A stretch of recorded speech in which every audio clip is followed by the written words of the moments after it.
Ladies and gentlemen, welcome to yet another episode of Gossip Without Prejudice, the show where we profile misconduct from across the legal industry and hopefully humanize some of the practitioners. My name is John. Lindsey's name is Lindsey. Hello. We are the podcast renowned for having two white people with a microphone. The first ones ever. At least not two guys with a microphone. Yeah. We've honestly... Thank goodness for me, I guess. Honestly, we're breaking the mold here. Yeah, exactly. At least we're not talking about business. Or crypto. Or crypto. Oof. We could talk about law and crypto. You want to talk about NFTs? No. Oh, In fact, okay. No fucking fucking talking about that. NFT. Folks, thank you so much for joining us again. As always, please like, share, comment, subscribe, all the socials, send it to someone you like. And if you have a story you want us to anonymize and feature from your experience with or adjacency to the legal industry, we would love to hear from you. GossipWithoutPrejudice.com. Lindsey, how you doing today? I'm good. I got some kick-ass earrings on today. Want to check out my little... Are those little knives? There's a knife on this side and a fork on this side. That's amazing. Thank you. I got them from an independently run colony in Copenhagen. Copenhagen hippies? Copenhagen hippies. Copenhagen hippies distributing knives and forks and cutlery and spoons to various people. Who among us has not? They've got wild taste out there. Well, you never know what you're going to see in Christiania. Well, you know, my shame is that the only thing I got from... I went to South Africa some years ago, and I got this little puck, like a hockey puck. Okay. But it's split in half. You'd like twist it and split in half, and then it had like a bottle opener on the bottom. Oh. So allegedly you could get completely blasted and... I don't even know. It was South Africa. It's not like they have a lot of ice. So I don't even know why I was given this, but I was just given this little trinket, and I've lost it. So. Oh, no. Did it open hamburger? Or you like hot dog? Twisted it. Okay, so hamburger. And then it split apart like a hamburger. Yeah, exactly. Delicious. A hot dog split would be diabolical. That would be weird. It would not feel good. Anyways. Our listeners are not here to hear about little trinkets. That would be a little fun. Gossip without trinkets. Gossip with trinkets. Gossip with trinkets. Yeah. Coming to wherever you find podcasts next week. Coming to your ears later today. Yeah, exactly.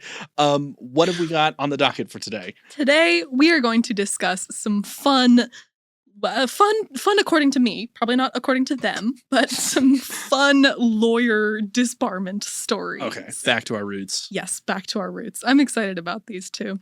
These are both true stories, and they are also both anonymized. So we've changed all the names. We cannot identify these people. However, this first one, I really wish I could tell you folks his name because it's a good one. I'm just gonna, no matter what the name we use, I'm gonna go with Oswald Cobblepot because I've been watching The Penguin. By the way, ladies and gentlemen, fantastic show.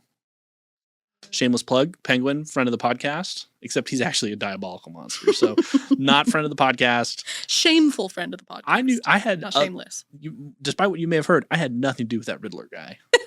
I keep saying it. I didn't even know who he was. Yeah, exactly. Like the Twitter allegations are false. I did not blow up that seawall. These are allegations only. These are false and slanderous. Anyways. I'm pretty sure it's libel if it's written. Oh, is that the difference? Libel if it's written, slander if it's spoken. Oh, that's cool. Yeah. That's really silly. Thank you, J. Jonah Jameson from Spider-Man. That's his line. So you're taking legal advice from not podcasts, but from Spider-Man movies. Look, all this podcast says is don't get legal advice from a podcast, all right? We said nothing else about any other media. I think you should get legal advice from TV show. Suits is my favorite documentary, honestly. And that is not legal advice. Well, okay, in reality, it's my favorite documentary because I I sit down to watch Suits, and then I realize that you're not. You gotta put your suit on. Well, it's like here's the lawsuit. Trial next week. Oh, really? Yeah, all the time. I wish. They're solving like 2 or 3 cases per day. God, that'd be so cool if it was so much faster. First off, that's very cool if it's faster. Very horrifying if you're practicing. You have no time for discovery. You have no time for a settlement conference. That does sound scary. It's you have no due process. You have no rights in Suits, basically. Yikes. But it's a lot of fun for TV. You know. Yeah. And it's actually I've gone most of my entire adult life. I've only seen a few episodes of Suits. Well, that makes one of us. The Lincoln Lawyer is much better, though. My favorite documentary is The Hobbit. Oh, dude. that was David Attenborough's debut, I'm pretty sure. He really killed it on that one. That was sick. When when they threw that endangered ring species straight into the fires of Mount Doom. And the ring species was never seen again on this planet. We I've seen like have you seen that thing where it's like Snoop Dogg does Planet Earth documentary? No, I'm pretty sure there's a YouTube video where like Snoop Dogg, it's not AI, it came out like a couple of years ago, and it's actually just Snoop Dogg. Wow. That man is a business genius. Snoop Dogg will literally do anything for 200 grand. He's gone on podcasts and says like, yeah, I'll stand in a YouTube video or your music video for like 10 seconds in the back. We should bring him on. Oh my God. Someday, please listen to all of our episodes so we can start building everything up. Yeah. And then someday. Shameless plug, GoFundMe. We'll get this podcast big enough that we can pay Snoop Dogg $200,000 to stand on set with us for 10 seconds and then say, peace, and then leave. And then have a heart attack. Best $200,000 ever spent. Absolutely. But I've gotten us a little off track, so let's get back on track. We have a story to talk about. Okay. This is the story of Caleb Cobblepot. Oh, that's sick. Ad lib. Let's go. Let's go. That's it, and so it has. We've retconned that, and so it's always been. Yeah. Yep. It's Cobblepot, just Cobblepot, that bitch. If I say anything else, maybe like Jacobs, for instance, just like. Cobblepot. Yeah. In your brain. Yeah. Mm-hmm. You know what to do. Yep. Anyways. Cool. Mr. Cobblepot was an attorney in Seattle. Okay. He was a senior attorney at a relatively successful family law firm. We're not going to divulge the name of that law firm because that would make the anonymity pointless, but a pretty big one. He was barred in Washington in 2012. So This is definitely more recent. Oh my God. He didn't even make it. He didn't make it that long. He didn't make it that long. He's right in the middle of his career. So for the first 7 years, things appeared to go well. He didn't have any bar discipline. He didn't have anything on his record. So far, so good. But they wouldn't stay that way for long. May 17th, 2019. Okay. Cobblepot decided to drive drunk. Dude, it's the drunk stoppers all over again. But he caused an accident.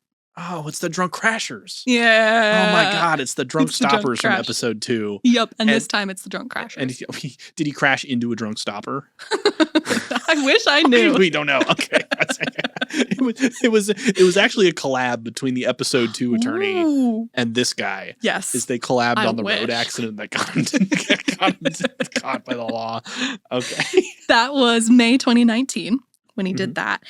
More than a year later, June 2020, the city of Seattle formally charged Cobblepot with a DUI for that 2019 incident. Yep. However, just 2 days later, on June 18th, Cobblepot was charged with interference with flight crew members and attendants. What? So this dude pulled a Southwest and actually, it was definitely Spirit Airlines, but there's no. Do you know what airlines it was? I don't. I wish it's not in the information. I'm doubling down on Spirit Airlines or Sun Country. Ooh, good guesses. Sun Country Airlines has got that big Spirit energy. Man. It could have been just some regular old Delta shit though. Could have been anything. I feel like Delta's got the jack. Was it Delta who pulled? That doctor. That sounds familiar. I'm pretty sure Delta has on-crew riot police in the front cabin hiding for every single flight. So I feel like Delta's got that shit on. Whenever you see the bathroom is out of order, there's actually 8 riot squad police officers in that Delta flight with you. That's why they're luggage restrictions. They got all the weight from the riot. Oh yeah. Okay. So 2 days. 2 days after he got charged for his DUI, he interfered with flight crew members and attendants. Unfortunately, we don't have any actual details on what he did. Now, this was June 2020. I think there's a chance that it was some masking shit. Oh shit. The airline was like, you gotta wear your mask, sir. And he was like, no, fuck you. I'm not wearing my mask. Can you imagine That's just a guess. This 27-year-old flight attendant, she's like, sir, please just don't get me sick so I die. Yeah, and please. He's like, freedom. Yeah. That's my guess. Justice will prevail. And then he gets kicked off the flight anyway. Get rid of him out of here. Oh my God. So things were not stopping here. Month and a half passes. Okay. July 31st, 2020. Took a chill break for a little bit there. Yep. Got a little calm month. This one gets bad though. Uh-oh. End of July, the state of Washington charged Jacobs with 1 count of hate crime. 2 counts of 4th-degree assault. Oh my Excuse me, God. assault, not just salt.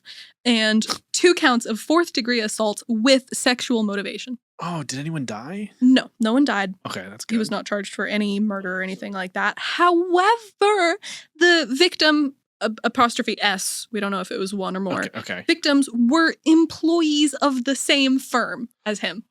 And remember, Oh, he was a no. senior attorney. So dude was racist and hate criming and sexual harassing. Some poor person at his, That's some poor paralegal. I will say that's a potent triple threat. Oh, It is a potent from triple your threat. boss? Yup. God. Yup. And that was just it was a couple months after he got charged with That's that flight mask interference. thing, that anti-masking, that makes perfect sense Yeah, for the timeline right? too. Yeah, because yeah, of yeah. COVID. Oh it's just a guess, but I think it's a pretty good guess. That's a pretty strong guess. Like disorderly conduct. Was the charges? Sorry, for the charges on the airplane, was that a federal charge or a state charge? Do we know? Ooh, I believe it was federal, but we don't have any data on that one. It was I'm gonna guess probably federal because Yeah, right? the feds regulate Yeah. interstate travel. Yeah. And I'm pretty sure airports are their jurisdiction. And presumably this airplane was at an airport. Yeah. I don't know. Presumably. I've never fucked with border police or airport police. So if you Or have flight attendants. if you have fucked with like various federal Mm. agencies and have survived, please contact the podcast. We would love to hear from you. Tell us how it went. Yeah, exactly. And other send us than- your court records so that we can laugh at you on the podcast. Other than nervously smuggling large rocks in my carry-on luggage when I was 8 years old coming back from Florida, I've never really gone outside the bounds of the rules. I got the rocks onto the plane, by the way. That's so sweet. I put them right through the x-ray. Don't know how they missed it. The rocks were like the size of someone's head. Nice. Frankly, don't know how I carried it. They probably noticed and were like, wow, that kid has rocks in his bag. Let them onto the plane. I had a friend who accidentally transported cannabis back on a flight.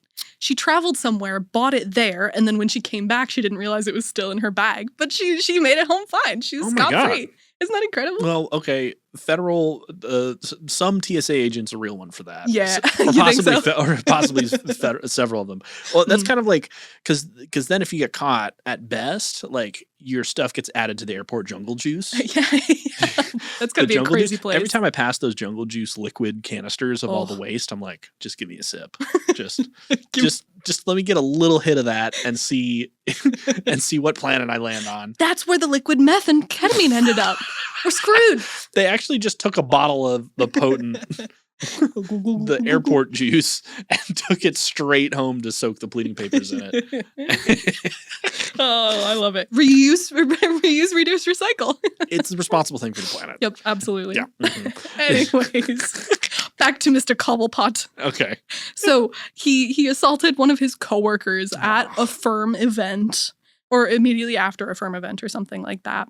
After that, he continued to be employed by the same firm. They didn't fire him. Oh, he wasn't even. He wasn't a partner, or he might have been a partner. I don't believe he was a partner. He sounds like a senior attorney. associate. Yeah, senior associate, I believe. What the fuck? They didn't fire him. I couldn't believe that. So after that, a year passed with a little incident. But then August 18th, 2021, he was charged for simple assault. Just punched a guy. Just punched a guy. Bam. As I so frequently say, who among us? Who among us is not? Punched a guy. He was delivering the people's elbow. Yep. Yeah. Or fist. Or I- fist. I don't know. I don't think I want this guy to represent me. Not my people. You send the lawyer in there, just it's like, okay, here's $50, go kill everyone in the courtroom, and if everyone's just flattened, you walk out. There's no trial. You can't even get child support entered against you Flawless. if your lawyer's entering the room and just decking the nearest court clerk. which a good mental image. which I don't think happened, but it would be amazing if someone on their last day of practice before they retired just went out in the funniest blaze of glory. I love it. All right. He was charged with simple assault. All right. A month later, he pled guilty to that charge. Okay. But then at the same time, his charge for interference with the flight crew was dismissed. So in the end, we don't have any information on that record. My guess it was probably like masking, Hmm. and he just got a little rowdy and didn't actually Yeah. attack anyone. And then they were like, And then all just right, like, okay, like, we'll charge you, but we're not going to bother to reprimand you. or it might have also been because prosecutors across the country. Oh, they were very busy. They were. Oh, they're always all very busy. Mhm. But they also got sick. Oh, yeah. I mean, they also got sick, and they were also Yeah. forced to go home Oh. and work remotely where possible, and counties don't have the budgets to just pivot on a dime like that, and so Mhm. it's possible they may have just been like, "We have too much work, and this guy was just an annoying Wow. massacre. Wow. Let him go." Or they might have seen all the state charges and were like, "King County's gonna kill him. They'll get him anyways. Yeah, they'll get him anyways, yeah. Because it continues. Oh my god. All right. So the charges were dropped. He pled guilty to the simple assault. 6 months later, March 1st, 2022, to mitigate the fallout from that 2019 DUI charge, he entered a 5-year deferred prosecution agreement. Okay. As part of the agreement, required to abstain from alcohol and any mood-altering substance not prescribed by a physician. I was about to say that probably did not go well for him. Yep, you got it. Surprise, surprise. Mr. Cobblepot. 1 month later, literally 1 month later, April 1st, 2022, Okay. he pled guilty before the court to the 2 charges Okay. that had been brought against him at the firm party, where he hate crimed and assaulted at least one coworker. Oh my god. He pled guilty to 1 count of attempted hate crime and 1 count of fourth-degree assault with sexual motivation. So the other 2 counts, That's such a without any details, that's such a crazy combo, because like the only thing I can imagine to get that trio of charges from Yeah. the same nexus of incidents is if like you punched someone in the face, turned around, slapped someone's ass, and then told someone else that they're like one of the good ones, and then like in that combo, and then like what? How else? Like Yeah. what? And You what got if a point. and if it's the same person, Oof. or if it's like you're multiple, we don't know. you're like sexually harassing someone while maintaining eye contact, like walking and chewing bubble gum. Like how do you pull that off? That's a very good question. Are there witnesses? I've got to learn more about The event, I assume that his literal coworkers are the ones who reported this to the police, we assume. Yeah, I hope so. I hope they found peace and a better working environment too. I have Hopefully. no information on what happened to them, but seriously. Yeah. So he pled guilty to those 2 charges. I was not able to find the results of that sentencing, unfortunately. But we do know that with that guilty plea, he was again ordered not to consume or possess any alcohol. Okay. How do you think that went? We double dog dare you this time. Try again, buddy. Here's your second chance. March 2023. This is a year after that. So he goes another year without much happening. Okay. And then another firm-sponsored event. Uh-oh. Well, who's letting this guy in the building? Cobblepot himself got extremely drunk in direct violation of both his deferred prosecution and that sentencing from his assault charges. Oh my god. And then finally, the bar got involved. Thank goodness. But like spare thought for that firm who's just unleashing supervillains into the building. I can't believe they didn't fire him. I cannot believe it. And then they let him back in the building. They're like, Yeah. "You sir, Come on back, Sorry. you hateful assaulter." we have court mandated sobriety, Yeah. double dog dared court Double- mandated sobriety, and we're still letting him into the holiday party. Yup. Oh my god! So yeah, this 2023, another firm sponsored event, he got extremely drunk. And the bar got involved. Instead of trying to fight the bar or like go through any of the bar's process, he just resigned. That was it. Okay, well at least he folded immediately. At least he folded. Yeah, he saved them taxpayers. Did he just resign, or did he resign in lieu of prosecution, in lieu of disciplinary action? He resigned in lieu of disciplinary action. Oh yeah, so they were gonna get him. Yeah. Did they give him a stipulated? Did they give him a stipulated way to return? Nope, they just I accepted. don't believe so. Good. I think they just Okay. just unconditionally accepted his resignation. That's fantastic. I'm frustrated that it took that long, and I'm also frustrated that he was able to just resign because he did some heinous shit. And at least he got we don't have any data on this, but we can assume he got the state's consequences, but he hopefully would have also gotten bar consequences like fines along with a disbarment. I don't know. Yeah, fines along with a disbarment, but like none of those proceedings, there could be some victim reimbursement funds in criminal proceedings. But in general, civil suits are where you'd get your money back for like getting harassed by your boss, maybe attacked. I don't know. This guy sounds like the human blender. And that's the story. And I'm guessing if we have no information about lawsuits that were filed, that definitely means his firm was, or someone was covering for him and settling privately before these things went to court. Though the silence, because there are issues, I think it's called the Silence No More Act. It was called something catchy. But here, at least in Washington, you cannot sign NDAs for like stuff like accusations of discrimination and I think also sexual harassment. Hmm. And so that law was brought about to stop companies from basically just covering up for bad bosses. You can't say that we're racist because you signed an NDA saying that you couldn't say that we're racist. Yeah, thank goodness that changed. Yeah, very generally. Yeah, it's also to stop people from just like throwing money. Just basically, if you're rich, you can just behave however you want.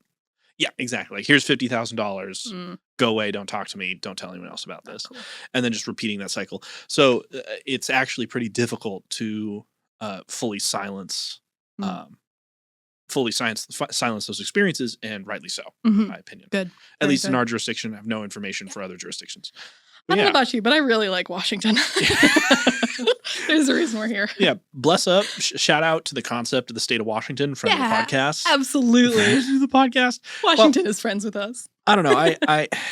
I'm still, I mean, we laugh because otherwise we cry, but like hearing that story, I still spare so many thoughts for the paralegals and legal assistants who had to probably live under that tyranny. For multiple years. Yeah. Or at least I hope they got out of there quickly. Yeah. Before inciting incidents. And maybe this is giving him more credit than he deserves, but it also sounds like there were some very serious mental health issues. Yeah, alcoholism probably. Yeah, alcoholism and mental health issues that at least exacerbated these incidents. Mm-hmm. The alcoholism in particular, when you get caught for a DUI, you rarely ever get caught the first, second, or third time. So if you get caught with 1 or 2 DUIs, that means that like you've done it tens and tens of times. You're the drunk practicer. You're out in your community, grinding to get better at your craft, and your craft is operating heavy machinery with like a 100% blood alcohol level. On one hand, respect the grind. On the other hand, diabolical. You're going to get someone killed. Don't drive drunk, folks. It's not going to work out. You can stop drunk. Yeah. But don't drive. Don't do any of it. We tolerate the drunk stoppers, honestly. Like when you're drunk, you get in your car, you start it up, and then you realize, wait, I'm drunk. And then you stop. Those are the ones we support. It's actually funny because I think there's some states where you, again, might be misinformation. Criminal defense attorneys, please reach out. Yeah, potential misinformation. But there's actually some states where simply sitting in your car with the engine on, but not going, like not being caught in the act of moving, is not a DUI. And there's other states where like simply being in the car with the car running in the driver's seat is enough for the police to bust your ass. I think that's the case here, right? I think sitting in this car is just enough. Again, no expertise in the area of DUI law. We're not lawyers. Thank you. Yeah, we're not drunk anything. Stoppers, crashers, yes, practicers, otherwise. But that's a really interesting dichotomy because I do wonder if that's like the theory that these attorneys are going for, where they see the cops coming and they're like, I'm just stopping. And they're like, I'm parked. And it's like, this is the middle of the road. The last guy, it was because he was looking for the courthouse so he could meet with his client. Yeah. That's just why he stopped. The client just needed more practice himself. Yep. Okay. That was Mr. Cobblepot. That was our well first done, story. Mr. Cobblepot. I think we will break for brief commercials, and we'll be right back with one more story. We'll jump to LTB. Thanks so much. Hey everybody, this is Gossip Without Prejudice. If you would please give us a comment or rate or share or like or send this to your friends, we would love to hear your thoughts on the show. You can go and visit us at gossipwithoutprejudice.com.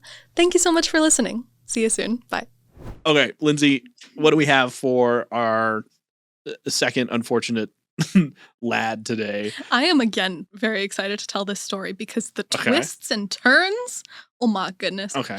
Once upon a time, there was an attorney named Mark Turner. He's from SeaTac, which for our listeners is a smallish little airport town south of Seattle. He was originally barred in 1992. Okay. So he was practicing for 10 years before things started to go sideways. Nice. Okay. Shout out Pierce County. Oh, it's a good solid bar. They've got a great filing system. Go Pierce County Links. Glad to hear we're in SeaTac. So 2002, not 2022. We're going back a whole decade. June 2002. All right. That's 2 decades, excuse me. I wasn't going to say anything. Thanks. I just outed myself. I was going to put that on film for everyone and not say anything. And let clip that. Clip that right now. Clip that. Okay, anyways, 2002, summer. He decided, of course, to drink and drive. Which variety?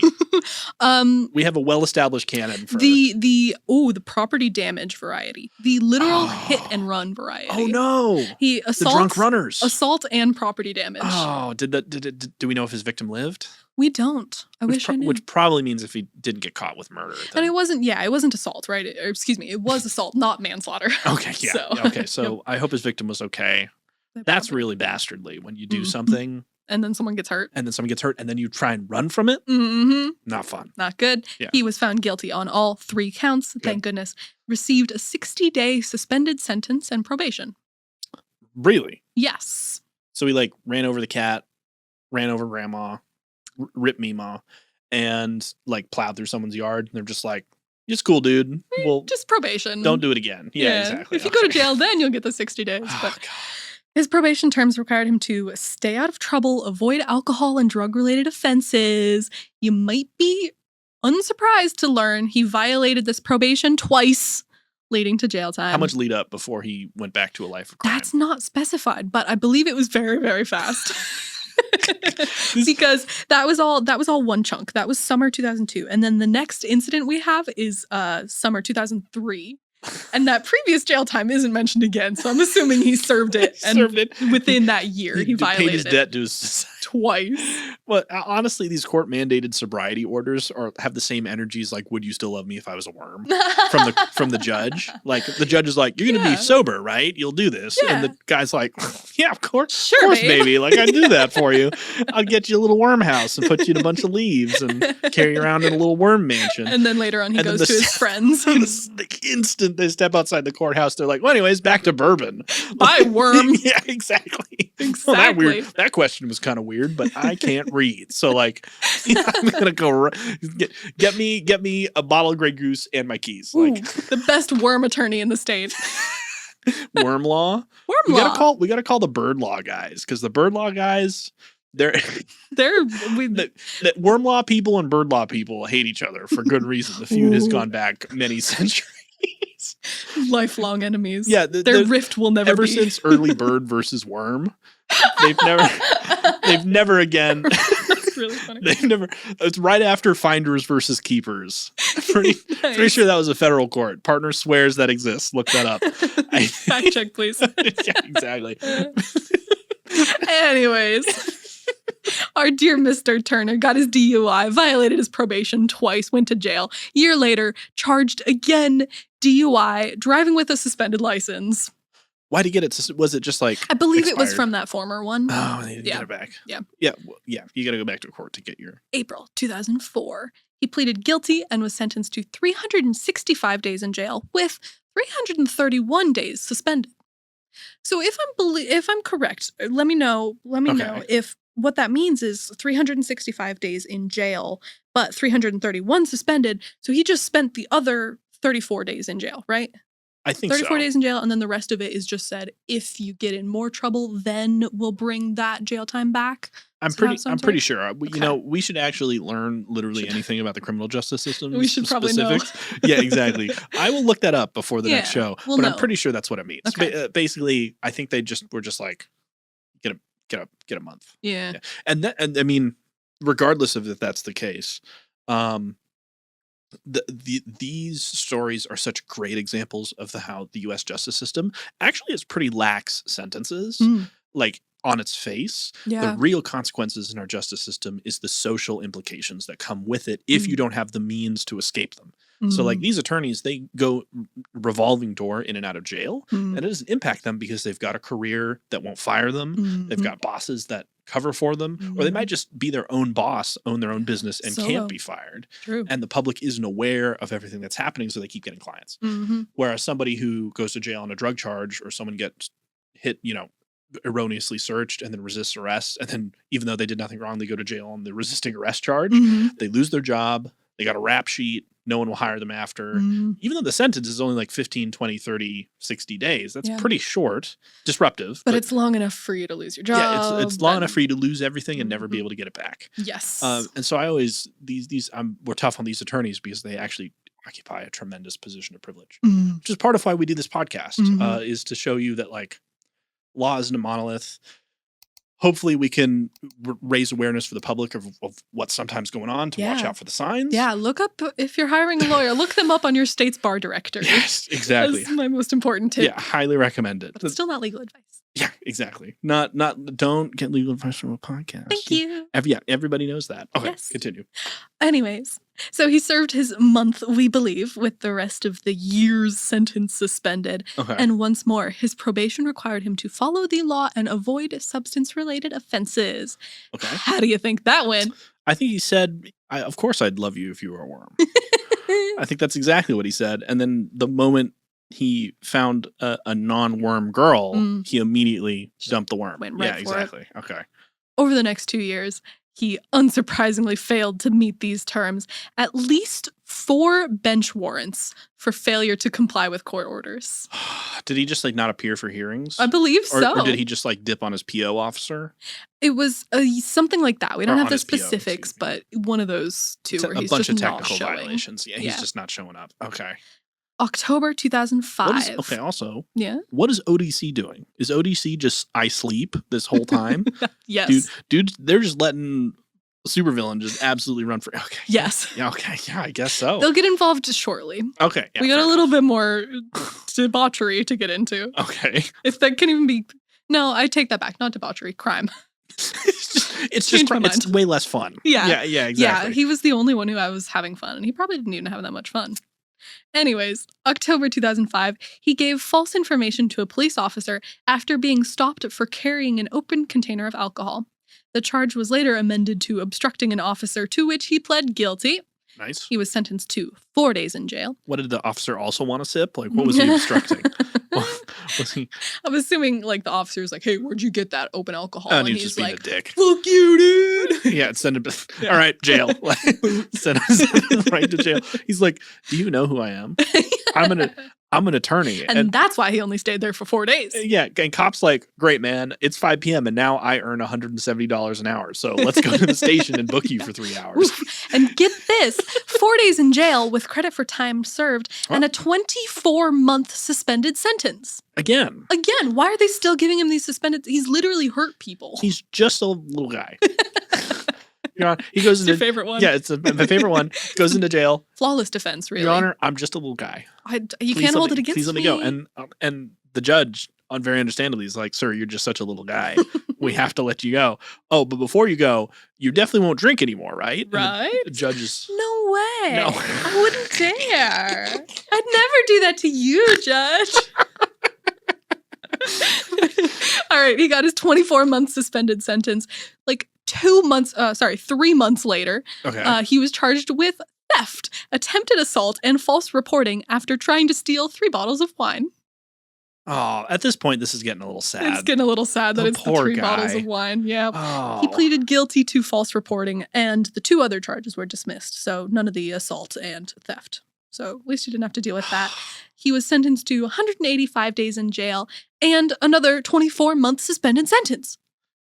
At this point, it may be possible he's just like sitting in jail waiting for his arraignment for a while, and he was in jail for like a month. However, but he got out eventually. April 2006, 5 months later, he missed a court-mandated review hearing, and the court revoked part of his suspended sentence, ordering additional jail time. Finally. There we go. But 2 months later, June 2006, Turner was charged with indecent exposure after stripping naked in a public park. Dude just whipped his dick out. Yeah. Oh, no. Such a bad idea. No, not whipped his dick out, stripping naked. Full whipping everything out. Oh, so he whipped his dick and then the rest of it. He left nothing to mystery. Yep. Dude was like, "You want to see something this?" And then he's like, "That's not enough." And all of it. You're welcome. Oh, Lord. Oh, no. And he represented himself in court for this one. Oh, no. But dude. he didn't even appear for his trial. Dude, his lawyer didn't even show up. Give him a break. Yeah. He deserves more suspended sentences for that. Don't clip this, but like, let my boy go. He ain't done nothing. Like. And around that same time, so let's see. Yeah, that was June 2006 that he was charged with that indecent exposure. Okay, nice. December was that trial that he didn't show up for. In the meantime, he had a poor client. This Oh, is the no. only client story in here, but Dude somehow yeah. okay. Yeah. For the yeah, solo yeah. practitioners listen to this podcast, dude just stripped naked and broke like has been in jail for like I only presume 8,000 years and has broken just about every court order in front of him Yeah. and he still got a client. Yes. I think you're going to be just fine. You'll be okay. You'll be okay, dude. This is your competition. It was a criminal case. The client paid him $800 in 3 installments. Mm. However, Turner just never met with the client to discuss the case, ignored phone calls, did not provide an accounting on fees. None of it. That's such a classic move. It really is classic. That's so Brad of him, honestly. Like But just like take Brad. No, it's Just like a dude. It's like Brat Summer. so BRT BRAT. Oh, Brat. Brat. Oh, thank you. Come on, You're dude. right. That is pretty brat of him. So that's right. He had been charged with his indecent exposure. And in the meantime, he had a client. This Yes. poor person. Yeah, that's right. Okay. All right, remember, So- we're catching back up. Yep, we're after my catching back microphone up. fell They off. paid him $800. He didn't provide them an accounting. He didn't provide them with any time. And he did not appear for the readiness hearing. And so the client was unrepresented. The court had to appoint new counsel, and Turner never refunded that $800 to that client. He honestly, like, I don't understand the thought process behind taking a client and then just Yeah, right? not. There's something. He's got a plan here. That's the thing. You don't know Dude- it yet, but I know it. He's got a Dude- plan. Dude's cooking up. He needed the money. He needed the money. What did he need? Is he betting on like orphan horse racing? Something so unapologetically evil that like Wait, there's- are the horses orphans? I think the horses and the jockeys are orphans. Oh, both. Okay. And yeah. is the pit boss that owns both of them, I presume. Yeah, Yeah, it's exactly. just everyone involved is orphans. Yeah, The janitor in the stadium is an orphan. Everyone in the stadium is also orphans. It's just orphans all the way down. And Turner himself. Maybe that explains his problems. Anyways, he did that bullshit. For the indecent exposure, he was set for a court trial for December 2006 that he never showed up for. Okay. In September 2006, the state bar finally opened an investigation into his professional misconduct. They sent a letter to his registered address requesting a response, but it was returned as undeliverable. A second letter sent to a new address was not returned. However, there was still no response. November 20th. Because this was like before internet was a real Yeah, thing. Yeah. Internet wasn't really used on a daily basis the way it is okay. now. November 28th, 2006, the Bar Association sent a certified 10-day letter seeking a reply by December 11th. It, too, was returned, marked, moved, no forwarding address. It was very shortly after this, because that was December 11th, and Okay. then it was that court date that he didn't show for. Because like back in 2006, you could just change addresses and then you're off the grid. Right. And that's the thing. Yeah. Police and investigators have tried to find him, and he has not been found. He's still not found? He disappeared. He got in Still his- not found. To this day, he's missing. He put his drunk driving skills to use and drove to Alaska. To the other side. Oh my God, he's still out there? He's still out the there. Zodiac Miller. He Wow. walks among us. Oh my God. That's scary. An unresolved true crime? That's it. That's the mystery. We don't know. We Crime don't know what Without Turner's up Prejudice podcast. True crime podcast coming to you next week. Everywhere you can get podcast. Actually, that's actually a good idea. Let us know if you like it. I'm dropping that bit. We're doing this now. We're starting a whole new podcast. Happily tell true crime That's stories. crazy. They never on found all him? of this. They never found him. Multiple addresses, reaching out to his family members. All of it was unsuccessful. He also abandoned his own family. Yeah. It doesn't specify whether that's like wife and kids or if that's like his dad, but either way. Wait, so if they never reached him, is he still active? He was the state of eventually Washington. November 30th, 2007, the Okay. Bar Association filed against him a formal complaint and notice to answer. He And never he did not. Yeah. Okay. So he was officially disbarred in November 2008. Not like he cared. Well, like, and then even if they hadn't done that, which they were going to, of course, Mhm. but even if they hadn't done that, he probably would have, if he was completely off grid, he would have not paid his bar dues next year. Yeah, and then he would have been disbarred or suspended anyways. yes. Yeah. And that's our second story. That is Oh my Mr. God. Turner and his disappearing act. That one's that actually, I'm going to stay awake at night waiting for an attorney to crawl through my bedroom window. Mr. Turner was found. He's finally serving time for his charges. His like fucking 10 DUIs or something like that. He's really just like that. The DUI commander. He's just out in the community. He's Lindsey, gone. I think you said Alaska. I was kind of thinking Alaska too. yeah, I think Alaska because he'd fit right in. Yeah, honestly, and there's there's a lot of, and in Washington, that's kind of like once you get to cross the border, though, you got to do the Canadian. That could be a little treacherous, but I'm willing to bet he made it to Alaska. Okay. But you know who isn't? What isn't missing in action and on the run from the law? Is it us? Well, God, I hope so. We are not missing. God, Thank I you hope very so. much. The Gossip Without Prejudice, the podcast renowned for a number of federal investigations. Not yet, at least. I was going to say LTBE. Not yet. Exactly. See? Stay optimistic. Stay curious. Money laundering and embezzlement coming next week. Stories of. Ladies and gentlemen, we are running for LTBE. Lindsey Takes the Bar Exam, the show where we take somebody who has never worked in the law and ask them bar questions. And I get it right every single time. 75, get it right every time. I think like 66% of the time. Yeah, exactly. We're doing the anchor. We're doing an anchorman right now. Huh. Are you ready for this week's question? I am ready. Okay, perfect. A man sued a railroad for personal injuries after the podcast where we can't read our script. A man sued a railroad for personal injuries suffered when his car was struck by a train at an unguarded railroad crossing. Oh. A major issue is whether the train sounded its whistle before arriving at the crossing. The railroad has offered the testimony of a resident who has lived near the crossing for 15 years. Although she was not present on the occasion in the question, she will testify that whenever she is home, the train always sounds its whistle before arriving at a crossing. Is the resident's testimony admissible? I'm tempted to jump straight into my answer without hearing the multiple choices. But answer A. Well, we'll get there. Okay. No, due to the resident's lack of personal knowledge regarding the incident in question. B. No, because the habit evidence is limited to the conduct of person, not businesses. C, yes, as evidence of routine practice. And D, yes, as a summary of her present sense impressions. All right. I'm thinking that just because the train driver, conductor, always toots the horn when she's there, that is not sufficient evidence for us to assume that he tooted the horn on the day that she wasn't there. So I'm going to say no. I think it's A. That's my guess. Due to the resident's lack of personal knowledge? Yes, and I'm locking that in. Answer A is incorrect. What? Oh my God. I was so confident. Correct one is C, yes, as evidence of a routine practice. Really? So the key to answering this question is the jury in a civil trial. This is a civil case. Okay. Presumably did not say criminal. So a man sued, which means it's civil.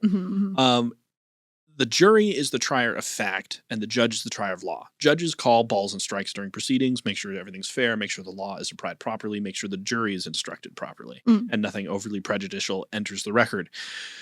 Now, it's true, this woman does not have direct knowledge of whether or not that particular train blew its whistle, but she has knowledge that every other time this happens. Whether or not the jury wants to buy whether or not this train was, she's not testifying to that train. She's testifying to the circumstances generally.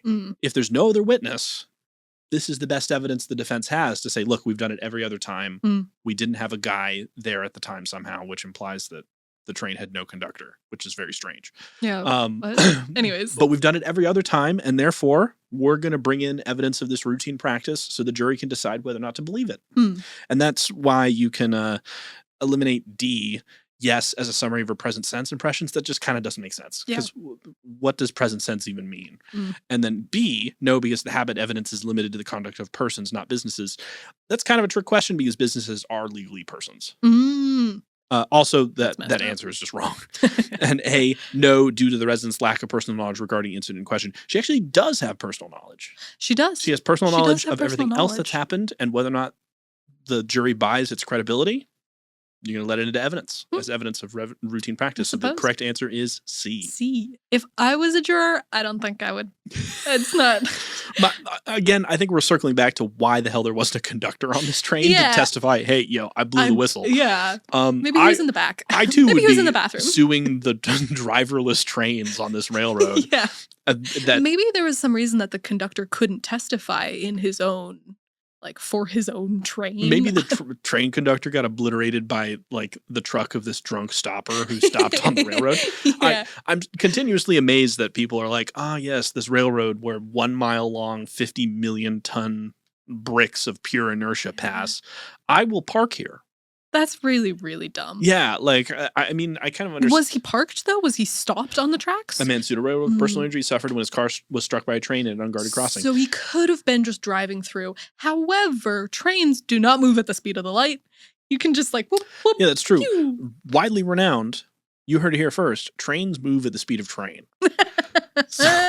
So, Gossip Without Prejudice. Not light. Yeah, the podcast renowned for knowing exactly how fast trains move. Yes. We don't have that information. It's not in the question stimulus. Okay. But it doesn't necessarily matter either. Yeah, Way. It's just a judgment of how stupid it's unguarded, he is. so it didn't have like the things, the crossing guards. I wonder if it had the lights at least. It implies not. It was just like a country road. But still don't. You have a neck that you can turn to both sides. Turn to both sides, and also presumably a wide open fucking field where you could stop anywhere else. Yes.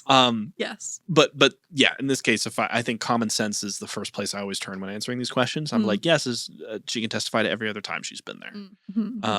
Because standard in civil suits is preponderance of the evidence, so featherweight 51% more likely than not. Clear and there's only three. Generally speaking, three standards in all of American jurisprudence, and that's preponderance of the evidence, 51%, clear and convincing, which I've heard like gesturing at like somewhere between like 70 and 85%, and then like beyond a reasonable doubt, which is the criminal standard that cannot be quantified. If you attempt to quantify it, it usually results in a mistrial in most jurisdictions. So you'll never hear at least not that I've heard, you'll never hear a quantification of the criminal standard. Clear and convincing can sometimes be used. It's generally the highest civil standard, but I've heard it sometimes. The standard sometimes applies in some criminal aspects, but in general, criminal proceedings get a lot more. You get a lot more rights in criminal proceedings than civil ones. Sure, because that has so much your more freedom on the line. Yeah, exactly. Long-term consequences. But ladies and gentlemen, that's our show for this week. Yes. Gossip Without Prejudice. Please find us on socials. Show it to a friend. Yep. Show it to an enemy. Show it to your situationship. Everybody. Maybe to a colleague. How about your mom? Yeah, show it to your mom. I think she'd like us. My mom listens to this podcast. Does your mom listen to this podcast? No. We don't. Boo. No, not Nancy. Boo. She's failing me. I'm kidding. But thank you so much for listening. We will see you next week.